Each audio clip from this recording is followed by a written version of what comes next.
मुद्दा उठकर इसलिए आया कि नुपुर शर्मा जो बीजेपी की प्रवक्ता हैं, जब नबी के शान में जो गुस्ताखी करती हैं, जो अपशब्द बोलती हैं, उसके बाद ये माहौल ख़राब होते हैं और वहाँ पर जुमे की नमाज के बाद पथराव कर दिया जाता है। आखिर बताइए इस देश में आज क्या माहौल, कहीं ना कहीं इस देश में हिंदू मुसलमान के नाम पे एक जो राजनीतिक पार्टी, जो भारतीय जनता पार्टी, एक विचारधारा वाली पार्टी, ये इस देश की जनता को आपस में लड़ाने का काम कर रही है।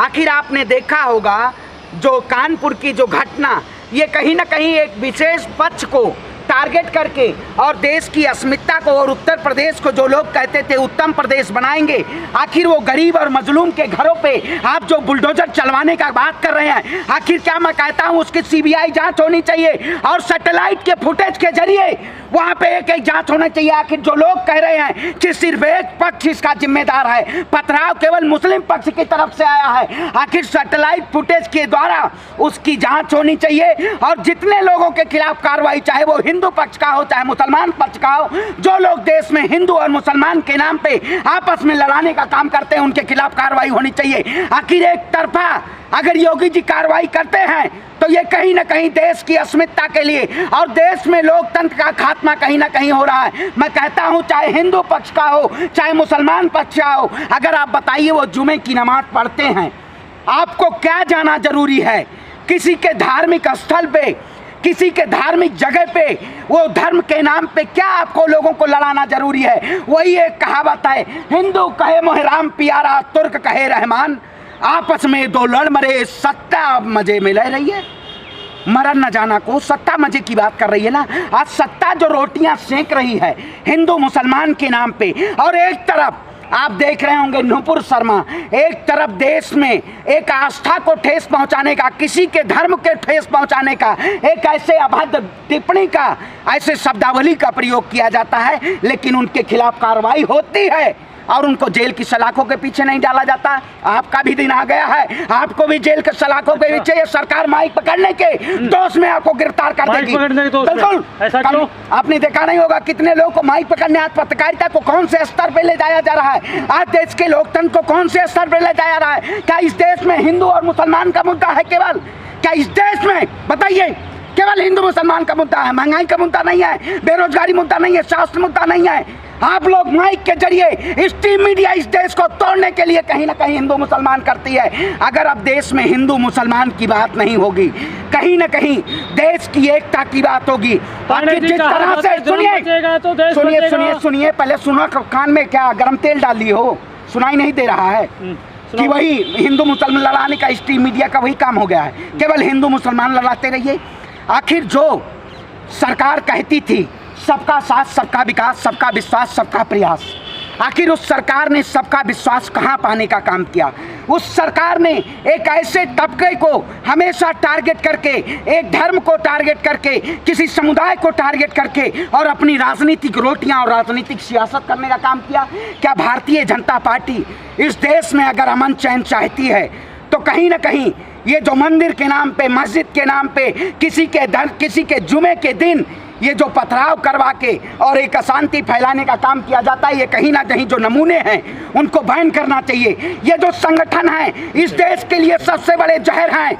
ये जो संगठन लोग हैं ये कहीं ना कहीं भगवा चोला पहन के और मंदिर और मस्जिद के पास जाके और देश की अखंडता को तोड़ने का काम करते हैं, पथराव करने का काम करते हैं, गाली गलौज करने का काम करते हैं। तथाकथित लोग हैं जो कह रहे हैं कि धर्म बचेगा तो ही देश बचेगा। धर्म, आप बताइए इस देश में सबसे बड़ा धर्म है या सबसे बड़ा लोगों को रोजगार चाहिए? आप बताइए, अगर भूखे भजन ना हो कृपाला, जाके ले लो बनारस में कंठी माला, पूरे देश की जनता के हाथ में कंठी दे देना चाहिए। अगर देश की जनता को रोजगार नहीं दे पा रहे हैं आप, देश की जनता के हाथ में तलवार दे रहे हैं आप, लोग नए ऐसे षड्यंत्र, ऐसे पुनर्जीवित करने का काम करते हैं कि आपको इससे फायदा मिलता रहे। मोहन भागवत कह तो रहे हैं कि हर मस्जिद में शिवलिंग नहीं छोड़ी जा सकती, हर मस्जिद में खुदाई ना करो, शिवलिंग ना ढूंढो। देखिए, जब देश बहुत शांति की तरफ जा रहा होगा, उसमें आरएसएस से नारंगी लोग ये देश की जनता के बीच और फिर जगाने का काम करेंगे। आखिर वो लोग कौन कहते थे कि हिंदू जागो, हिंदू जागो। आज आप जाके देखिए कश्मीर में हिंदुओं का पलायन हो रहा है, इस पे खबर आपकी नहीं चलेगी, आप इस पे सवाल नहीं पूछेंगे, लेकिन देश की जनता को हिंदू और मुसलमान के नाम पे लड़ाने का काम करेंगे। देश की जनता के साथ जो आज किया जा रहा है, ये कहीं ना कहीं सबसे ज्यादा हिंदुओं को प्रताड़ित किया जा रहा है। हिंदू हितैषी सरकार नहीं, ये हिंदुओं की विनाशकारी सरकार है। अमित शाह ने चिंता जाहिर की है कश्मीर पे। अमित शाह जी पहले कह दो IPL खेलें और उसके बाद फिल्म का प्रमोशन करें। आपने देखा होगा योगी आदित्यनाथ जी को जनता ने कहा था कि आपको चुनाव, जनता आपको सत्ता में बैठाएगी, सरकार में बैठाएगी, आप देश के उत्तर प्रदेश की आवाम की बात करेंगे, लेकिन चेयर लगा के वो तो मूवी का प्रमोशन कर रहे हैं। अब नया राग आ गया है पृथ्वीराज चौहान का। एंटरटेनमेंट के लिए, अच्छा एंटरटेनमेंट के लिए। आप बताइए, आप सरकार में तो आप बॉलीवुड एक्टर बन जाइए। आखिर मैं कहता हूँ योगी आदित्यनाथ जी को बॉलीवुड में चला जाना चाहिए। अब पॉलिटिकल रिफॉर्म की नहीं जरूरत है। इन्होंने ट्रांसफॉर्मिंग के नाम पे, इन्होंने ऐसे ऐसे मार्केटिंग के वर्ड के नाम पे इस देश की जनता को गुमराह किया है। पृथ्वीराज चौहान पर जो फिल्म बनी है, अक्षय कुमार ने बनाई, और कह रहे हैं कि सदियों से जो राजा महाराजा, हिंदू राजा जो थे, उनके इतिहास को दबाया गया, भुलाया गया है, मुगलों को दिखाया गया, इसलिए इतिहास को बताना होगा। ये कश्मीरी फाइल नहीं देखे थे आप? देखे थे द कश्मीर फाइल्स पे क्या हुआ था? जो लोग कमा के चले गए, अनुपम खेर और विवेक अग्निहोत्री कहाँ हैं आज? आज कश्मीर का जो पलायन हो रहा कहाँ है? तो आप मानते हैं, बताइए, मानते हैं आपने आग लगाए हैं? कहाँ है? आग लगाया क्या कश्मीर में? अजमेर के कौन आग लगाया है? देश में नफरत फैलाने का कौन काम किया है? इस देश को इतिहास के जरिए सरकार नहीं पढ़ाना चाहती है। इस देश को मूवी के जरिए इस देश में धार्मिक उन्माद फैलाना चाहती है। अगर कहीं ना कहीं कश्मीर फाइल ना आई होती तो इस देश की जनता के आपस में हिंदू और मुसलमान के बाद लड़ाई न होने की बात ना होती। आज जो टारगेट किलिंग की जा रही है, आखिर वहाँ पे इतनी बड़ी सेना, इतनी बड़ी बटालियन, और देश के गृह मंत्री कहते हैं धारा 370 हटा, वहाँ की आवाम खुशहाल है। आवाम खुशहाल है तो आज पलायन की क्यों जरूरत है?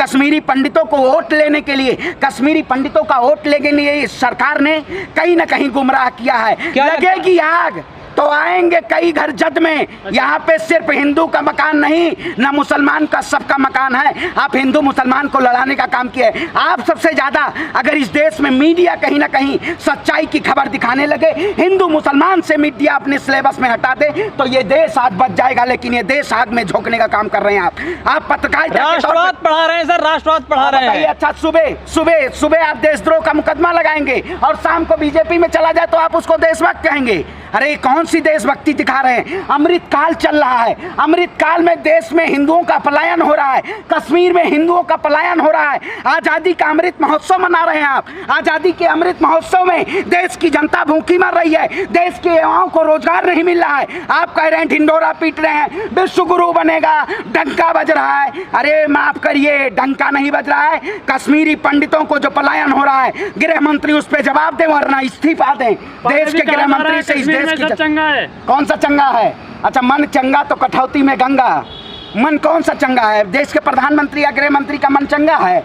अगर चंगा होता तो ये कहीं ना कहीं आज देश की जनता के लिए महंगाई पे जो प्रधानमंत्री हमेशा सवाल उठाते थे, वो प्रधानमंत्री महंगाई पे सवाल नहीं उठाते हैं, लेकिन सांप्रदायिक मुद्दों पे मुस्लिम और हिंदू लड़ाने के काम पे चुप रहते हैं। आज देश में कितने सांप्रदायिक दंगे हो चुके हैं बीजेपी के शासनकाल में, क्या प्रधानमंत्री जी का बयान आता है? नहीं आता। मामा का प्रचार बहुत हो रहा है दिल्ली में। मामा बाबा, देश में यही सब अगर रहेंगे, मामा बाबा काका नाना, तो देश में सरकार चाहिए। देश में प्रधानमंत्री चुना जाता है कि मामा, मुख्यमंत्री चुना जाता है कि मामा चुना जाता है? दिल्ली में नहीं, मतलब रिश्तेदारी चल रही है क्या? यहाँ सरकार चलानी है, रिश्तेदारी चलानी है आपको?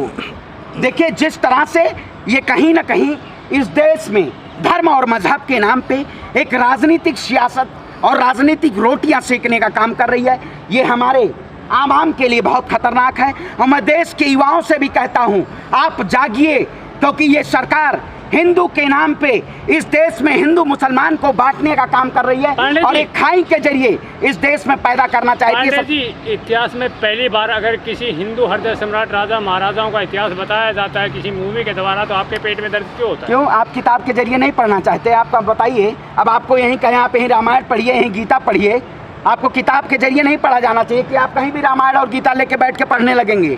आखिर क्या चल रहा है? हमारे भगवान को, हमारे आराध्य को, हमारे धर्म का अंतर्राष्ट्रीय लेवल पे मजाक किया जा रहा है, हिंदू और सनातन धर्म को बदनाम किया जा रहा है, और आप जैसे लोग जो हैं चुप हैं। लेकिन हम चुप नहीं रहेंगे। हम अपने धर्म को बचाने लिए, अपने देश को सर्वोपरि बचाने के लिए, ये भारतीय जनता पार्टी जैसे लोग जो धर्म को व्यापार बना के, राम को व्यापार बना के इन्होंने इस देश में व्यापार करने का काम किया है। ये तो गुजरात के लुटेरे इस देश को लूटने का काम किया है, हम इनके हाथों से बचाने का काम। और क्या भाई, अब बताइए कौन है देश में गृह मंत्री? कौन है? बैठ के आईपीएल देखने के लिए आपको देश का गृह मंत्री बनाया गया है? आप आईपीएल देखिए, मूवी का प्रमोशन करिए, आप भी जाइए प्रमोशन करिए। क्या पत्रकारिता कर रहे हैं?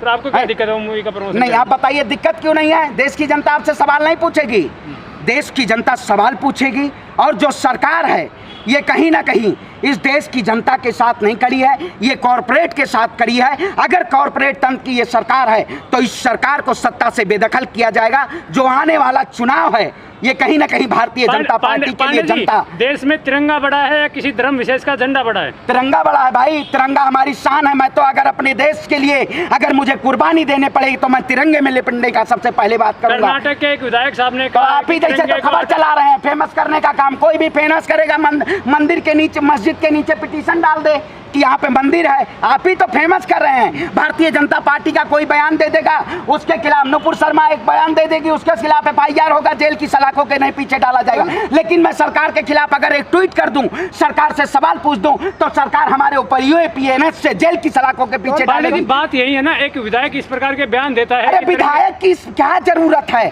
देश के प्रधानमंत्री जब मौन है, आप विधायक की बात कर रहे हैं। आप झूठ मूठ का ऐसे लोगों को जिनको देश की जनता बात जानती नहीं है उनको मीडिया में एक ऐसे स्तर पे लाने का काम मत करिए। कल कानपुर में प्रोग्राम था, मोदी जी ने योगी जी की जी भर के तारीफ की।